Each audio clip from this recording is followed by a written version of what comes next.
Existe algo que o Espírito Santo não suporta. Não é o seu passado, não são os seus erros. É algo que você faz todos os dias, sem perceber, e quando ele se afasta, tudo apaga. Existe uma presença que, quando habita em você, transforma tudo. Não há palavras humanas suficientes para descrever o que é viver com o Espírito Santo de Deus plenamente ativo dentro da sua alma. Há uma paz que não tem explicação racional. Há uma força que não vem dos seus músculos nem da sua inteligência. Há uma clareza que ilumina os momentos mais escuros da sua vida. E há uma certeza que permanece mesmo quando o mundo ao redor parece desmoronar. Charles Spurgeon, o grande pregador inglês, disse uma vez que o Espírito Santo é tão precioso para a alma quanto a luz dos olhos é para o corpo. Sem ele vivemos nas trevas. E eu preciso te perguntar algo hoje, com todo o amor e respeito que tenho por você. Será que você ainda está experimentando essa presença de forma plena? Será que o Espírito Santo ainda tem o mesmo espaço que tinha antes no seu coração? Porque há algo que a maioria dos crentes nunca ouviu dizer claramente. Não é o diabo quem afasta o Espírito Santo da sua vida. Não é o peso do mundo. Não é a dureza do sofrimento. É você. São as suas escolhas. São as suas atitudes diárias, aquelas que parecem tão pequenas, tão insignificantes, que você sequer percebe que estão acontecendo. E quando o Espírito Santo se afasta, não é com estardalhaço. Não há barulho. Não há sinal visível imediato. É uma retirada silenciosa, como quando a luz do sol some lentamente no fim do dia e você só percebe que está escuro quando já não consegue mais enxergar o caminho. Isso é o que acontece com a alma que perde a comunhão com o Espírito Santo. O coração endurece devagar, a oração perde o sabor. A palavra de Deus começa a parecer seca, sem vida, e você passa a viver a fé pela força da tradição e do costume, sem a chama que um dia ardeu forte dentro de você. O apóstolo Paulo, inspirado por Deus, escreveu estas palavras que deveriam gravar-se no coração de todo crente. Não apagueis o Espírito. É o que está em 1 Tessalonicenses, capítulo 5, versículo 19. Uma frase curta, mas que carrega dentro dela um alerta imenso. A palavra usada no original grego é sbenime, que significa extinguir, apagar como se apaga uma chama.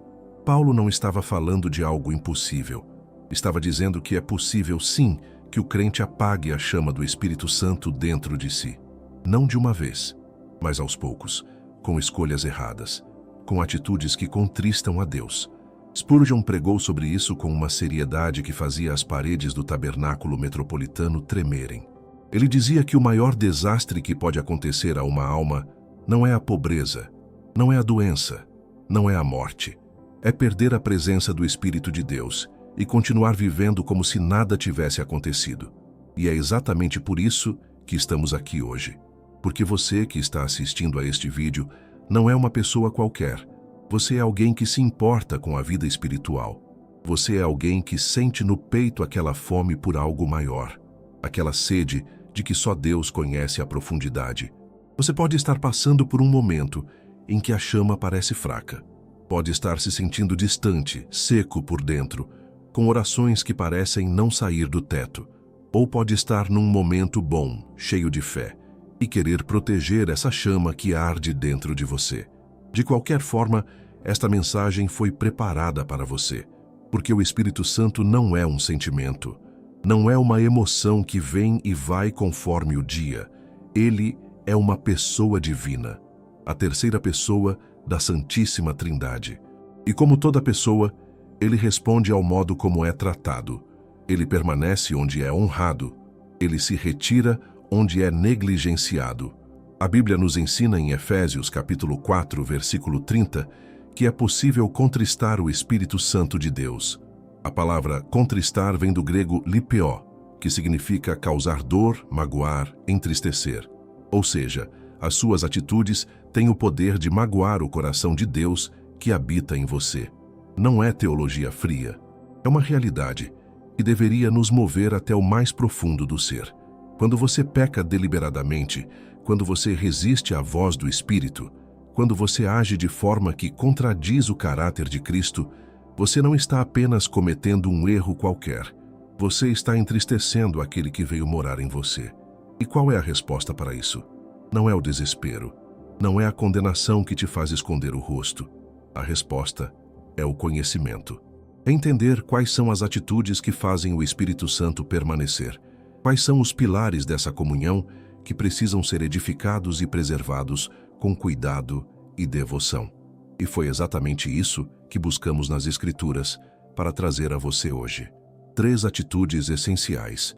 Não são mandamentos impossíveis, não são rituais religiosos cheios de formalidades, são posturas do coração que você pode começar a cultivar ainda hoje, com a graça de Deus e o desejo de uma alma que quer mais de Deus. Antes de avançarmos juntos por cada uma dessas atitudes, quero te fazer um convite. Se você ainda não se inscreveu neste canal, faça isso agora. Aqui, você encontrará mensagens que alimentam sua alma com a profundidade da palavra de Deus. Cada vídeo é preparado com oração e com o coração voltado para você. E se você sente que precisa aprofundar ainda mais a sua intimidade com Deus, saiba que temos um recurso especial, o e-book 21 dias para restaurar sua intimidade com Deus. O link está no primeiro comentário fixado aqui abaixo. É um guia prático, espiritual e transformador para quem quer reconectar o coração com o Pai. Confira, porque pode ser exatamente o que você precisava nesse momento da sua vida. Agora vamos juntos, porque o Espírito Santo está esperando você dar o primeiro passo. Há um momento que todo crente já conheceu. Você está prestes a dizer algo que não deveria, ou está prestes a tomar uma decisão que, no fundo, você sabe que não é de Deus. E então ali, naquele instante preciso, uma voz suave faz eco dentro de você.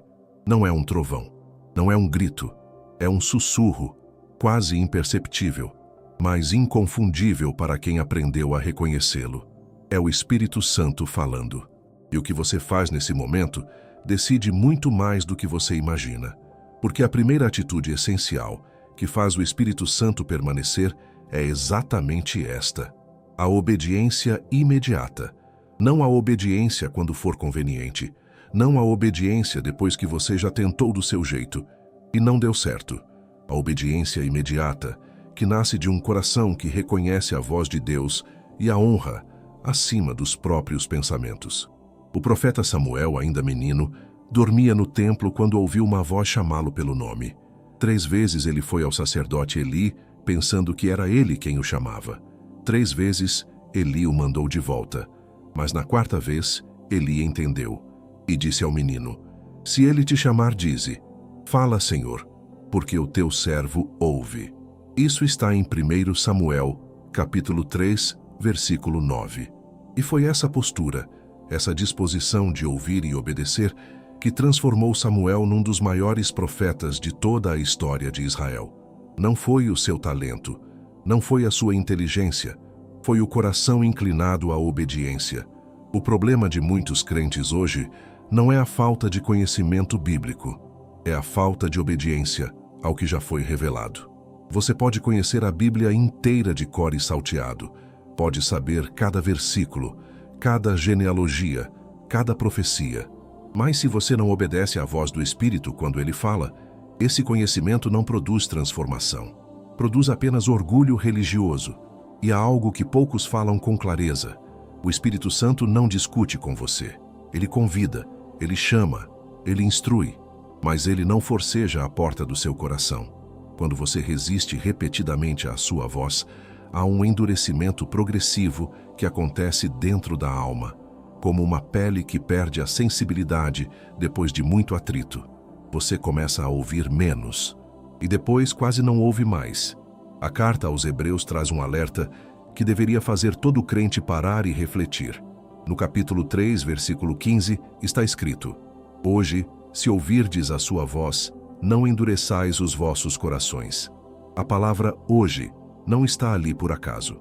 O Espírito Santo fala no tempo presente, no agora, e a obediência que ele espera é a do agora, não a de amanhã. Pense em quantas vezes o Espírito Santo te chamou para orar e você adiou. Em quantas vezes ele te alertou sobre um relacionamento, uma situação, uma palavra, e você ignorou porque parecia inconveniente naquele momento. Cada vez que isso acontece, não é apenas uma oportunidade perdida, é uma brecha aberta para o endurecimento do coração. Mas a boa notícia, e sempre há uma boa notícia no Evangelho, é que o endurecimento pode ser revertido. O mesmo Deus que endureceu o coração do faraó por conta da rebeldia, pode amolecer o seu coração pelo poder do Espírito. A pergunta é: você está disposto a voltar à postura de obediência? Obediência imediata não significa perfeição, significa disposição. Significa que quando você ouve, você age, e quando você erra, você se arrepende e volta. É o coração que diz: fala, Senhor, porque o teu servo ouve. Todo dia, em cada decisão, em cada cruzamento da vida. Há uma imagem poderosa que carrego comigo há anos. Imagine um barco à vela num rio calmo. Para que o barco navegue, a vela precisa estar aberta, posicionada de forma a captar o vento. O vento sopra onde quer. Como disse Jesus a Nicodemos, você não controla o vento, mas você controla a posição da vela.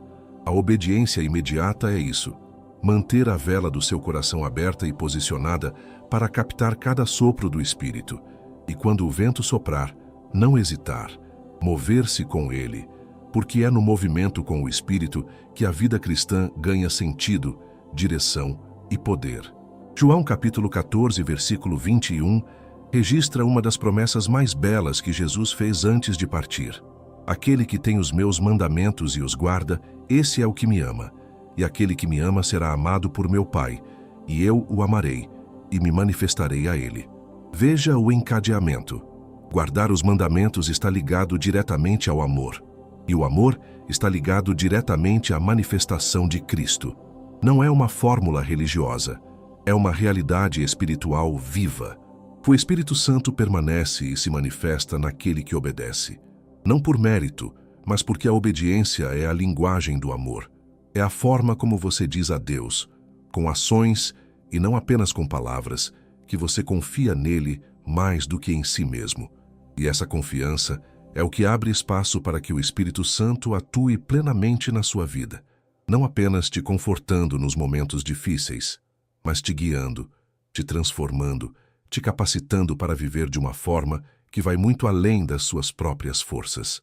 A obediência imediata é o primeiro fundamento, e ela precisa estar firme antes que possamos construir o segundo, porque cada atitude que vamos descobrir juntos hoje está conectada à anterior, como pedras de um mesmo alicerce. E quando esse alicerce é sólido, o que Deus constrói sobre ele não tem o que derrubar. Se a obediência é o fundamento, a santidade é a parede que se levanta sobre ele. E aqui, preciso ser muito cuidadoso com as palavras, porque santidade é um dos temas mais mal compreendidos dentro do universo cristão. Há quem a transforme em religiosidade fria, cheia de regras e proibições que sufocam a alma. E há quem a ignore completamente, como se fosse um conceito ultrapassado, incompatível com os tempos em que vivemos. Mas a santidade bíblica não é nenhuma dessas duas coisas. Ela não é uma lista de comportamentos externos que você precisa exibir para parecer espiritual. E tampouco é algo que pode ser varrido para debaixo do tapete da graça como se não tivesse importância. A santidade é o ambiente natural onde o Espírito Santo respira. É o solo fértil onde a sua presença floresce e permanece. O apóstolo Pedro, ao escrever sua primeira carta, recuperou uma palavra que Deus havia dito ao povo de Israel no deserto. Uma palavra que atravessou séculos e chegou até nós com a mesma força. Está em 1 Pedro, capítulo 1, versículo 16. Sede santos, porque eu sou santo.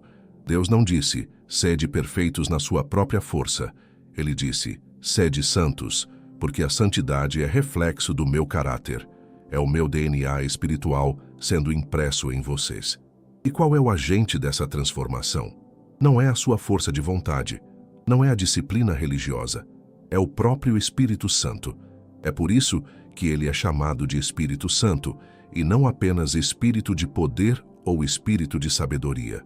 A santidade está na própria essência do seu nome, e onde ele habita plenamente, a santidade cresce de forma natural, como fruto cresce na videira. Mas aqui está o ponto que muitas pessoas não percebem. A santidade não é passiva. Ela precisa ser cultivada. Paulo escreveu em 2 Coríntios, capítulo 7, versículo 1: Purifiquemo-nos de toda a imundícia da carne e do espírito, aperfeiçoando a santificação no temor de Deus. Veja os verbos. Purifiquemo-nos, aperfeiçoando. São verbos ativos. São ações que exigem participação consciente e deliberada do crente. Cultivar a santidade no cotidiano significa algo muito concreto e muito prático. Significa guardar os seus olhos daquilo que alimenta o que é contrário ao Espírito. Significa guardar a sua língua, porque a Bíblia diz em Efésios capítulo 4 que palavras corrompidas contristam o Espírito Santo. Significa guardar os seus pensamentos, renovando a mente pela palavra, como Paulo instrui em Romanos capítulo 12, versículo 2. Pense por um momento na imagem de um jardim. Um jardim bonito, florido, cheio de vida, não acontece por acaso. Ele exige atenção diária. Exige que o jardineiro arranque as ervas daninhas antes que elas cresçam e sufoquem as flores. Exige que a terra seja regada, adubada, preparada. Ninguém planta um jardim numa segunda-feira e volta numa sexta, esperando encontrar tudo perfeito, sem ter cuidado de nada no intervalo. A vida espiritual funciona da mesma maneira. O Espírito Santo plantou sementes preciosas dentro de você no dia em que você entregou sua vida a Cristo. Mas essas sementes precisam de um jardim cultivado para crescer. E as ervas daninhas do pecado, da amargura, da impureza, da inveja, do orgulho, crescem com uma velocidade assustadora se o jardineiro abandona o cuidado diário. Muitas pessoas vivem uma vida cristã de altos e baixos constantes porque tratam a santidade como algo episódico. Elas correm para Deus quando estão em crise. Oram com fervor quando a situação aperta. Mas nos dias tranquilos, quando tudo parece bem, o cuidado com o jardim interior é abandonado. E quando a próxima tempestade chega, o jardim está tomado pelas ervas daninhas. A santidade cotidiana é diferente disso.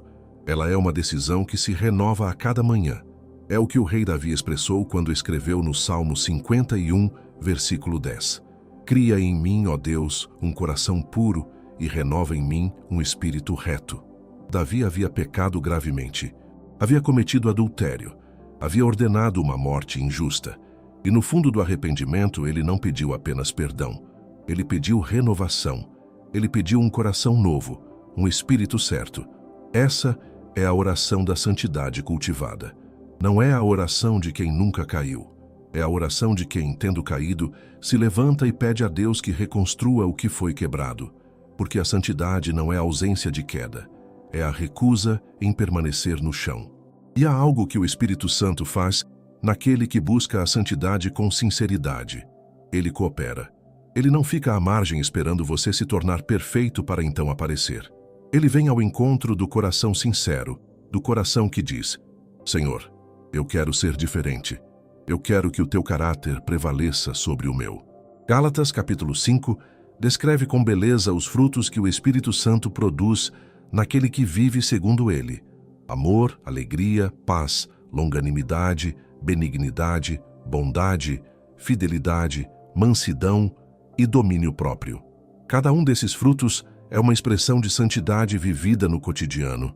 Não são conquistas religiosas. São resultados naturais da presença ativa do Espírito num coração que se deixa cultivar por ele. Portanto, a segunda atitude essencial é esta: cuide do jardim da sua alma todos os dias. Não apenas nas crises, não apenas nos domingos. Toda manhã, quando você abre os olhos, o jardim precisa da sua atenção. E quando você cultiva a santidade com constância, o Espírito Santo não apenas permanece, ele floresce dentro de você de uma forma que transborda para tudo ao seu redor. E é exatamente esse transbordamento que nos leva à terceira e última atitude, porque o Espírito Santo não foi dado apenas para transformar você por dentro. Ele foi dado para fluir através de você para o mundo. E a terceira atitude é justamente a que abre esse canal. Há uma armadilha sutil que se esconde dentro do coração de quem já caminhou com Deus por algum tempo. É uma armadilha tão disfarçada que muitos nem percebem quando caem nela. Não é a armadilha do pecado grosseiro, aquela que todo mundo consegue reconhecer.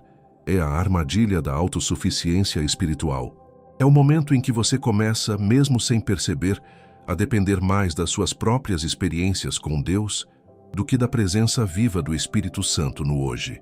Você já viveu um avivamento poderoso. Já teve aquela oração que sacudiu o céu.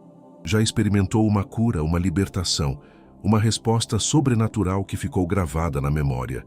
E aí, sem querer, você começa a viver de lembrança. Começa a operar pela memória do que Deus fez, em vez de viver na dependência do que Ele quer fazer agora. E o Espírito Santo não habita no passado. Ele é o Deus do presente. Ele é o eu sou, não o eu era. E a terceira atitude essencial que faz ele permanecer é justamente esta: a dependência total e diária da sua presença. Uma dependência que não tem vergonha de dizer toda manhã, toda tarde, toda noite: sem ti eu não consigo. Jesus foi absolutamente claro sobre isso. Em João capítulo 15, versículo 5, ele disse: Eu sou a videira, vós sois os ramos. Quem permanece em mim e eu nele, esse dá muito fruto, porque sem mim nada podeis fazer. Nada. Não é pouco, não é quase nada, é nada. Jesus não deixou margem para negociação aqui. O ramo que se desconecta da videira não murcha imediatamente. Por algum tempo, ele ainda parece verde, ainda parece cheio de vida, mas por dentro, o processo de secura já começou. E quando o fruto que estava prestes a nascer não se desenvolve, quando as folhas começam a perder o viço, quando o ramo finalmente cai, todos percebem o que aconteceu. Ele se desconectou da fonte. É assim que muitas vidas cristãs funcionam. Por fora, ainda há aparência de vida. Ainda há participação nas atividades da igreja. Ainda há o vocabulário cristão, os versículos decorados, os gestos de fé. Mas por dentro, a conexão com o Espírito foi se afrouxando, porque a dependência foi sendo substituída pela autossuficiência. E o fruto, aquele fruto genuíno que só o Espírito produz, foi minguando silenciosamente. A dependência total do Espírito Santo começa com uma confissão corajosa, a de que você não é suficiente, não para viver a vida cristã, não para amar o seu cônjuge do jeito que Deus manda, não para criar seus filhos com sabedoria, não para perdoar quem te feriu, não para resistir às tentações que batem à sua porta todos os dias. Você não consegue fazer nada disso com a sua própria força, por mais que tente, por mais que se esforce. E essa confissão não é fraqueza. É a maior demonstração de sabedoria espiritual que um crente pode ter. Porque é exatamente no ponto da sua insuficiência que o poder do Espírito Santo se manifesta com maior glória. Paulo entendeu isso profundamente. Em 2 Coríntios, capítulo 12, versículo 10, ele escreveu: Quando sou fraco, então sou forte. Não é um paradoxo filosófico, é uma realidade espiritual vivida na pele. A dependência diária do Espírito Santo tem uma forma muito concreta de ser praticada. Ela começa antes mesmo de você sair da cama. É aquela oração matinal que não é apenas um protocolo religioso, mas um ato real de reconhecimento. Espírito Santo, hoje eu preciso de Ti. Guia os meus passos. Fala através de mim. Age onde eu não consigo chegar. É a pausa no meio do dia quando você está no trabalho, no meio de uma conversa difícil, diante de uma decisão importante, e você para por um segundo e diz internamente: Espírito Santo, o que o Senhor quer aqui? Não é fanatismo, é comunhão. É a prática do irmão Lawrence, o humilde monge do século XVII que aprendeu a praticar a presença de Deus lavando pratos na cozinha de um mosteiro e que deixou um legado que atravessou séculos. O Salmo 121, versículo 2 diz: O meu socorro vem do Senhor que fez o céu e a terra. O socorro, não a conveniência, não o complemento, o socorro, aquilo sem o qual você está perdido.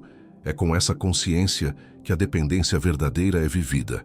E há uma promessa maravilhosa para quem vive nessa dependência. Lucas capítulo 11, versículo 13, registra as palavras de Jesus: Se vós, sendo maus, sabeis dar boas dádivas aos vossos filhos, quanto mais o Pai Celestial dará o Espírito Santo àqueles que lhe o pedirem.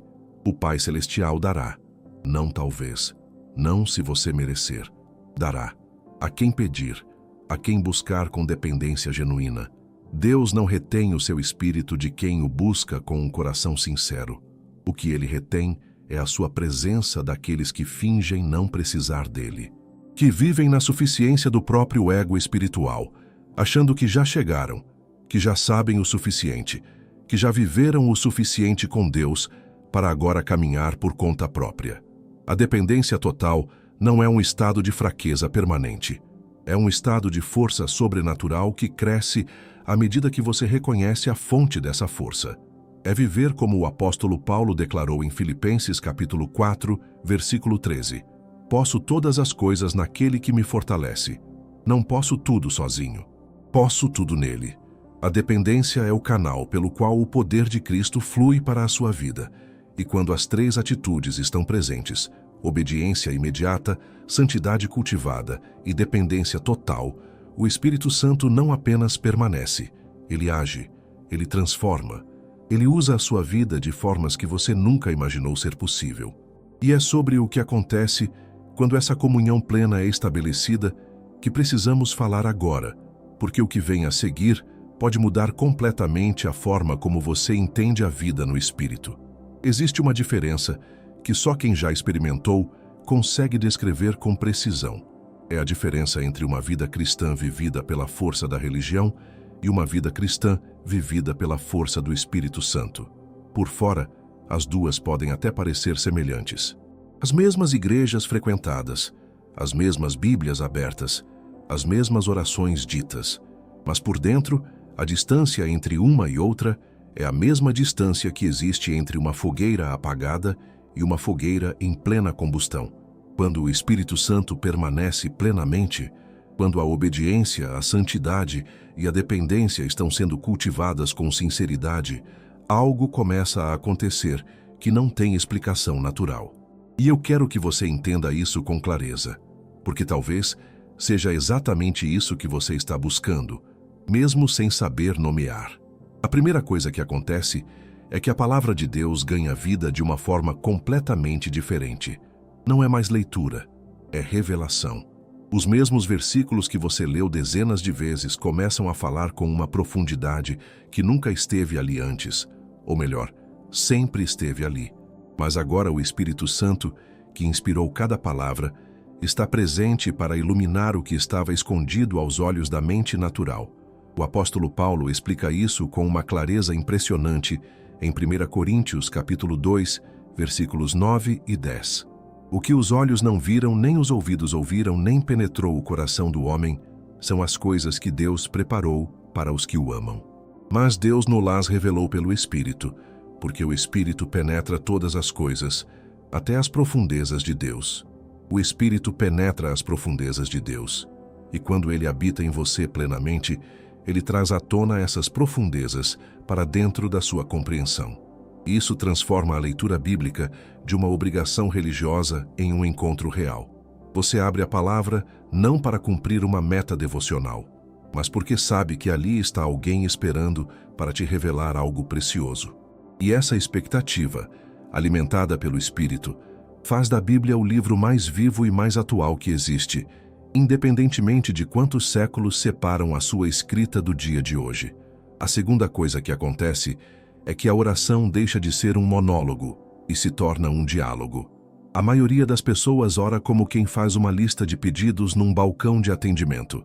Fala, fala, fala, e então encerra com um amém e vai embora, esperando que os pedidos sejam atendidos. Mas a oração no Espírito é diferente. Há escuta, há silêncio habitado. Há momentos em que o Espírito Santo fala ao coração de uma forma que vai além das palavras. Romanos capítulo 8, versículo 26, traz uma das promessas mais reconfortantes de toda a Bíblia. Da mesma forma, o Espírito nos ajuda na nossa fraqueza, pois não sabemos orar como convém, mas o próprio Espírito intercede por nós com gemidos inexprimíveis. Você não precisa saber sempre as palavras certas. Você não precisa ter a eloquência de um grande pregador para se comunicar com Deus. O Espírito Santo intercede por você. Ele preenche as lacunas da sua oração com uma profundidade que a sua mente não alcança. Isso significa que quando você ora em dependência do Espírito, mesmo que as suas palavras sejam poucas e simples, a sua oração chega ao trono de Deus com uma riqueza que você nem imagina, porque não é a sua habilidade verbal que Deus está pesando.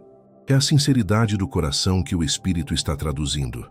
A terceira coisa que acontece, e esta talvez seja a mais impactante de todas, é que você começa a enxergar as pessoas de forma diferente. O Espírito Santo é o Espírito do amor, e quando ele habita plenamente, o amor de Deus começa a fluir através de você de uma forma que surpreende até a você mesmo. Pessoas que antes te irritavam começam a despertar compaixão. Situações que antes te fechavam começam a te abrir para o que Deus está fazendo. Paulo escreveu em Romanos capítulo 5, versículo 5. O amor de Deus foi derramado em nossos corações pelo Espírito Santo que nos foi dado. Derramado, não pingado, não distribuído com parcimônia. Derramado, como quem despeja uma jarra cheia sem medo de desperdiçar. Esse é o amor que o Espírito Santo traz quando permanece em plenitude. Um amor que transborda, que alcança, que restaura, que cura. E aqui chegamos a algo que talvez seja o resultado mais concreto e mais visível da permanência plena do Espírito na sua vida. O fruto. Não os dons espirituais, que são maravilhosos e importantes, mas o fruto, porque os dons podem ser exercidos até mesmo por quem não tem uma vida íntima com o Espírito. Mas o fruto, aquele descrito em Gálatas capítulo 5, amor, alegria, paz, paciência, bondade, fidelidade, mansidão, domínio próprio, esse só cresce onde o Espírito é cultivado com as 3 atitudes que vimos. O fruto do Espírito é o que as pessoas ao seu redor sentem quando estão na sua presença. É o que seus filhos percebem na forma como você os trata nos dias difíceis. É o que seu cônjuge sente quando a convivência esfria, e mesmo assim, há algo no seu coração que escolhe o amor. É o que seus colegas de trabalho notam quando você age com integridade, numa situação em que ninguém esperaria isso de você. O fruto do Espírito não é performance, não é esforço religioso, é o resultado natural de uma videira saudável. E quando esse fruto aparece na sua vida de forma consistente, ele se torna um testemunho poderoso, mais poderoso do que qualquer discurso ou argumento teológico, de que o Espírito Santo está vivo e ativo dentro de você. E sabe o que é mais bonito em tudo isso? Deus não quer guardar essa experiência para um grupo seleto de super espirituais. Ele a oferece a todo aquele que tiver coragem de dar os passos que vimos juntos hoje. A obediência que honra a sua voz, a santidade que cuida do jardim da alma, a dependência que reconhece que sem ele nada é possível. Esses 3 pilares estão ao alcance de qualquer coração que verdadeiramente os deseje. E é com essa certeza no coração, com essa chama acesa dentro do peito, que chegamos ao encerramento desta mensagem. Porque tudo o que foi dito até aqui só tem valor se sair deste vídeo e entrar na sua vida real, no seu dia a dia, nas suas escolhas de cada manhã. Chegamos ao fim desta mensagem, mas o começo de uma vida mais profunda no Espírito está nas suas mãos agora. Obedeça à sua voz hoje. Cuide do jardim da sua alma. Dependa dele em cada passo. São 3 atitudes simples, mas que mudam tudo quando vividas com sinceridade e constância. Se esta mensagem tocou o seu coração, deixe o seu like, escreva nos comentários o que o Espírito Santo falou a você hoje. Isso fortalece toda a nossa comunidade. Inscreva-se no canal para não perder nenhuma mensagem que está por vir. E se você quer aprofundar ainda mais essa intimidade com Deus, o e-book 21 Dias para Restaurar Sua Intimidade com Deus foi feito para você. O link está no primeiro comentário fixado aqui abaixo. Que o Espírito Santo permaneça em você, hoje e sempre. Até o próximo vídeo.